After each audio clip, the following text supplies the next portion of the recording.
Oklahoma means land of the red person, the land of the red man. And 1 in 4 Oklahomans will claim to be a Native American. 1 in 8 are Native Americans. Here in Oklahoma, the race to fill Tom Coburn's Senate seat this November has put the spotlight on an increasingly powerful minority group. Nobody cared about Native Americans, nobody worried about Native Americans until they got money. If he can earn the Republican nomination in Oklahoma's June primary, T.W. Shannon could be the second enrolled Native American elected to the Senate in nearly 100 years. I believe that our tribes are an asset to this state, and I don't have any problem being a respecter of tribal sovereignty, but I'm an American first. Mr. Shannon, who is both African American and Native American, is gaining support from Republicans who see him as the new face of a more diverse Republican Party. At the same time, his ethnicity has made him a target. What you're talking about is a good old-fashioned race bait. Okay, that's always the argument that is brought against a minority candidate, is that they're not really representing the constituency, they're representing their constituency in the constituency.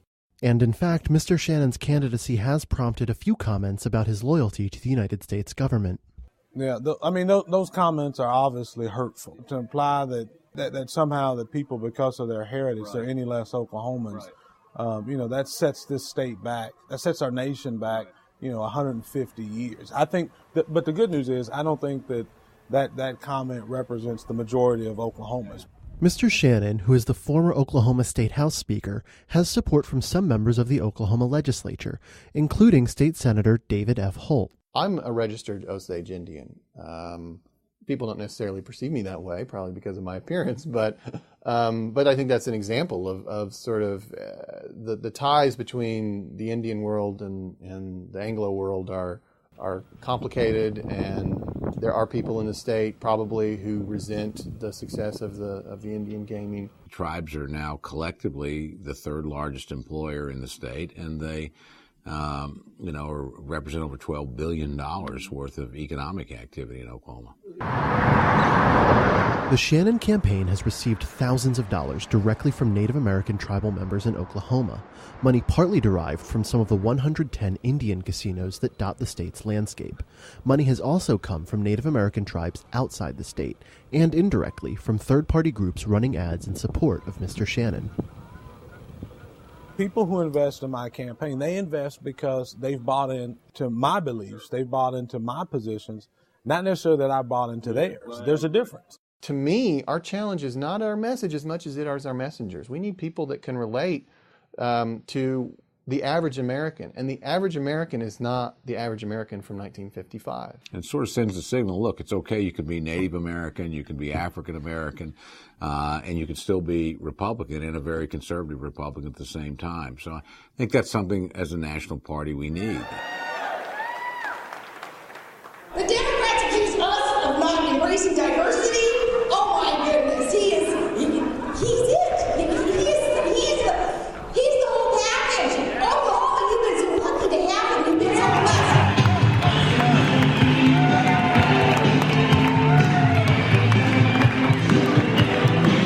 At a recent rally in Tulsa, Mr. Shannon had support from not just Sarah Palin, but also Senators Ted Cruz of Texas and Mike Lee of Utah. Our freedoms are under assault, but it stops today. It seems like we don't even have the freedom anymore to have private phone conversations. Who here actually thinks the federal government should be snooping on innocent Americans? When I was Speaker of the House, I called for the repeal of Common Core in Oklahoma, and as your next United States Senator, I will fight against Common Core every single day to see that it's repealed and it is not the law of the land. The Tea Party has embraced Mr. Shannon, despite the fact that his main opponent, James Langford, was himself a Tea Party darling when he ran for Congress in 2010. What are Oklahomans looking for? Are they looking to have a celebrity? Are they looking for someone to be able to solve the problem? I'm a person that's always been irritated with politics, but we have major problems. Well, because it's typically for show, and it's typically not real. Every time I say let's reduce the size of the federal government, you know what liberals say?